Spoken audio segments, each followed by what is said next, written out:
My God, once again, good morning. May nakita kasi ako guys, ang ating topic ngayon ay kung paano, anong gagawin ng isang fisherman.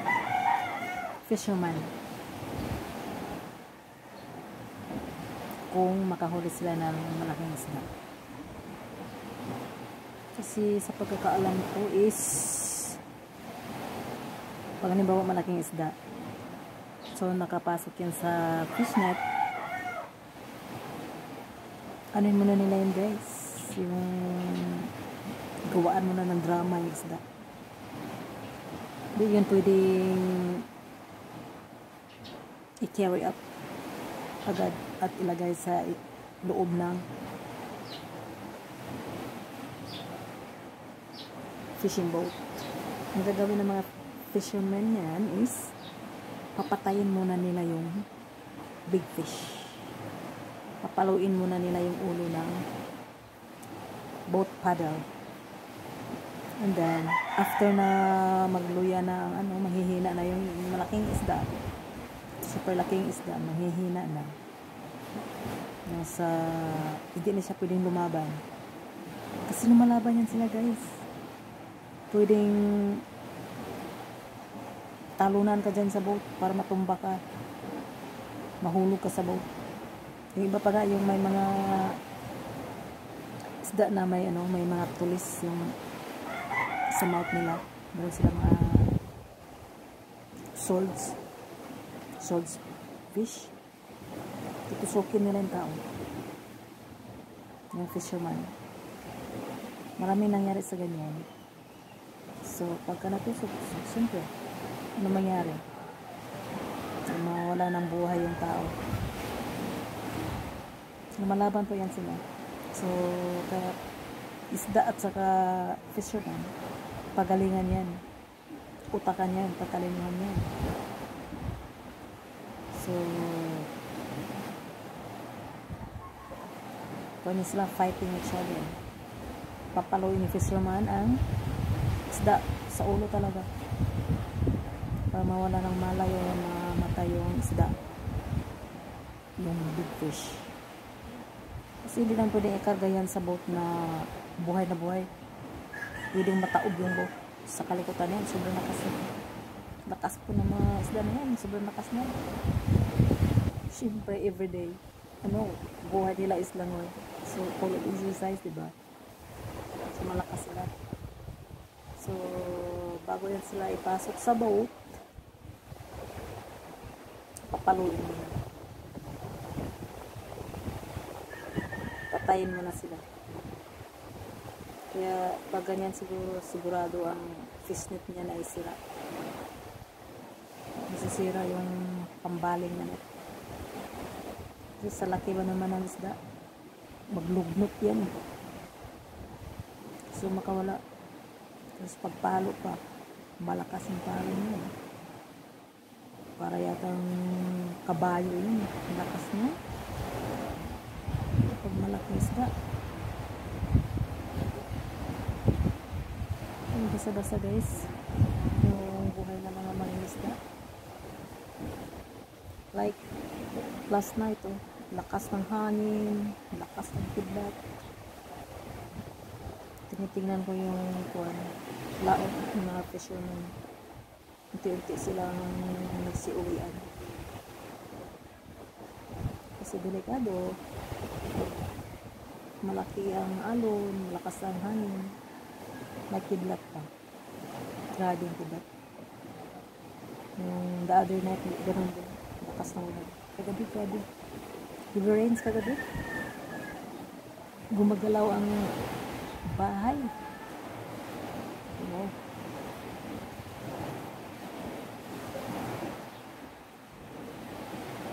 Kaya siguro kaya mahal yung isda din sa merkado. Kasi delikado rin sa pag-ani ng buhay. Sa ibang bansa naman yung gamit lang sa papangingisda din is fishing boat talaga. Malalaki, hindi basta-basta. Kasi may mga shark yun. Pwede rin silang pumpahin ng short. Kung maliit lang na boat, isang dumbo lang ng short, basag yung boat. Kaya ano talaga sila ng yate or fishing boat, yung mga dinadala nila pag pangin ng isla. Yun kasi basta no, minsan yung mga, hindi lang minsan, mostly yung mga fish in can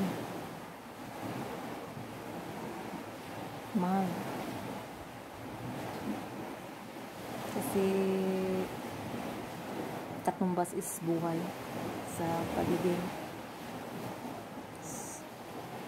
fisherman.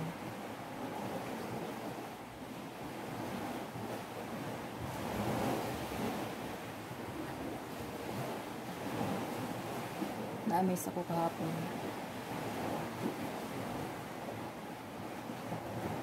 Dito sa aking neighbor, nakahuli sila ng big fish.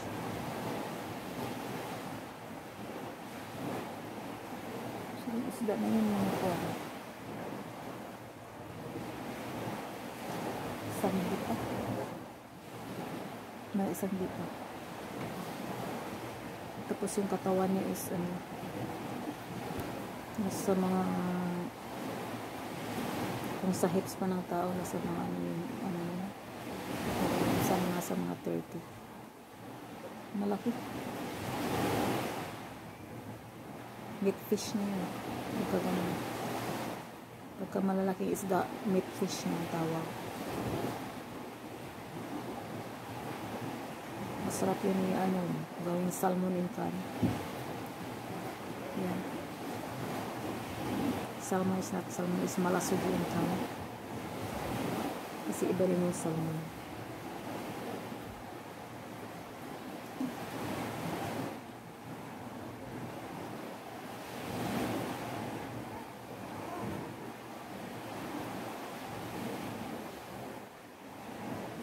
Ngayon, ang ganda ng dagat. Naririnig niyo yung background natin is dagat po yan. Ayan yung ating dragon fruit. May juice.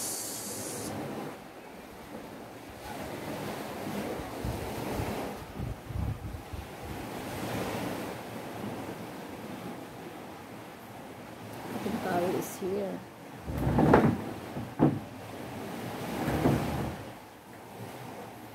Kasi inano pa natin dito tayo na sasampay na natin.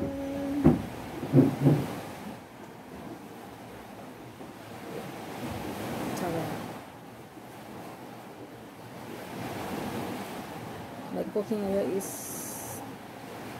in that side. There. Yung may brown na pan. Ito nagluluto. Ayan.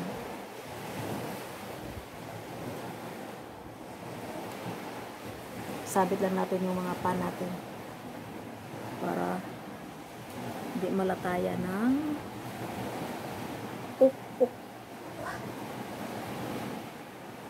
Din yung ating dish area.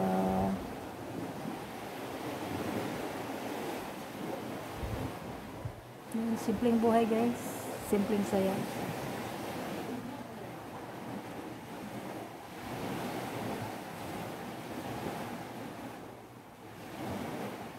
And dito sa side na to is the sea bay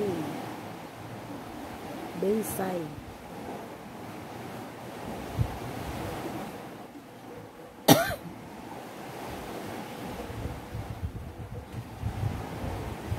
The seaside is in the right place.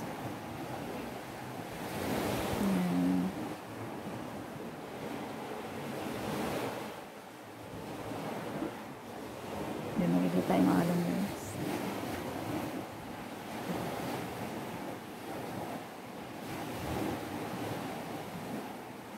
So yun. Kaya pag mahal yung isda sa ating palengke, sa ating wet market, ay tangkapin po natin. Maiintindihan natin yun. yung prices, yung sitwasyon. Kasi then madali sa pag-ani ng isda.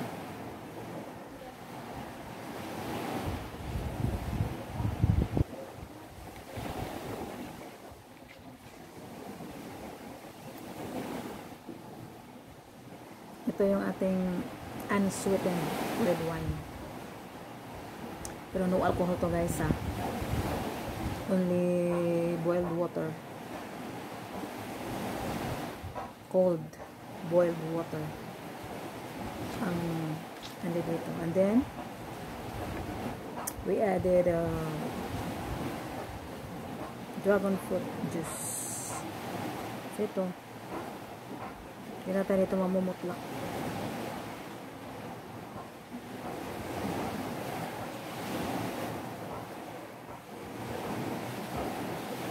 Inumin araw-araw maghapon.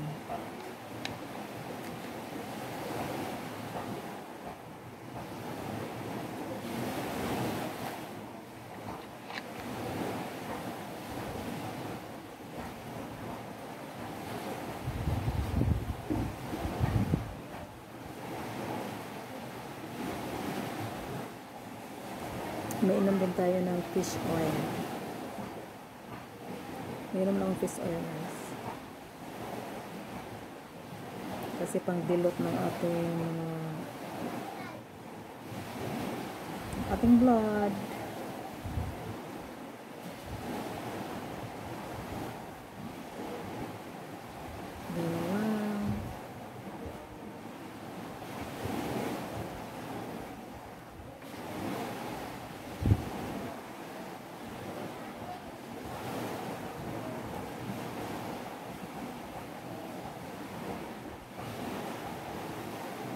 Pag tayo ay mayroong migraine, madali lang yan guys.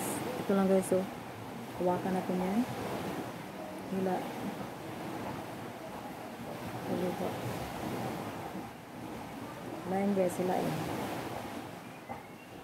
Yan, then the other side. Yan, pagka may migraine tayo. Kasi pag yung babae, cycle na. Ayan. Nagkaroon ka ng migraine. So, ito lang. Huwag isabay guys. Isa-isa lang. Masarap pag isa-isa. Ayan. Then, massage dito. Ayan.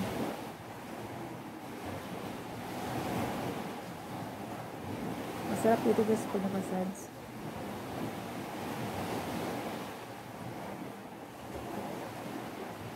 Kasi nag-aral po tayo ng facial massage. So, ganyan yan. Sarap. Self-massage na lang.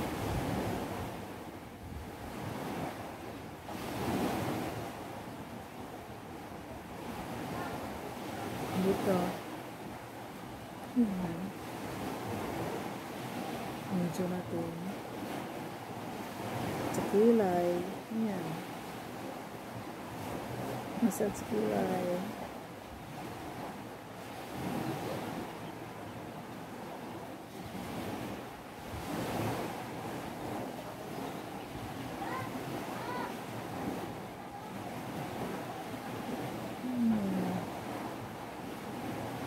Yung kunting pull dito. Pull up. Dito lang sa gitna. Sa ating bunbunan sa lumaw. Ayan.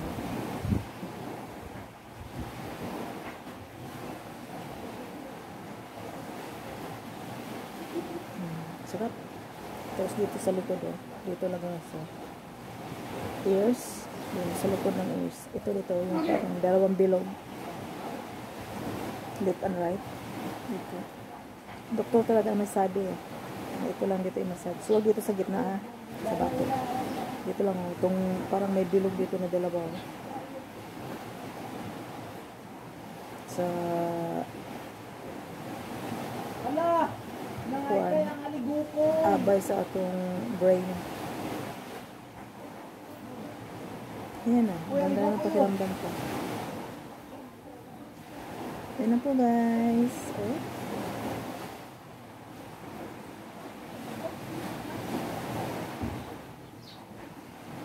Ayan, thank you for watching. Please subscribe guys. Salamat sa pag-subscribe. Salamat sa inyong suporta. Nagkita-kita din tayo guys once na naging successful na ang ating channel. As of now, medyo parang tayo. Drive slowly. Hinay-hinay lang. Kasi ang ating subscription is nawawala. Meron namang bago mag-subscribe is nawawala. Ganun talaga po guys. Kasi once na yung nag-subscribe hindi siya nag-watch. And then hindi bill all. Hindi rin niya nila-like yung video. Sigurado yan. Full down yan. Laglag talaga yung subscription. Kaya para full package, watch the video, i-watch mo talaga ng hanggang matapos. And then i-bill all. Then i-like. Then i-share. Then subscribe. Comment. Yan guys. Dikit talaga ang subscription.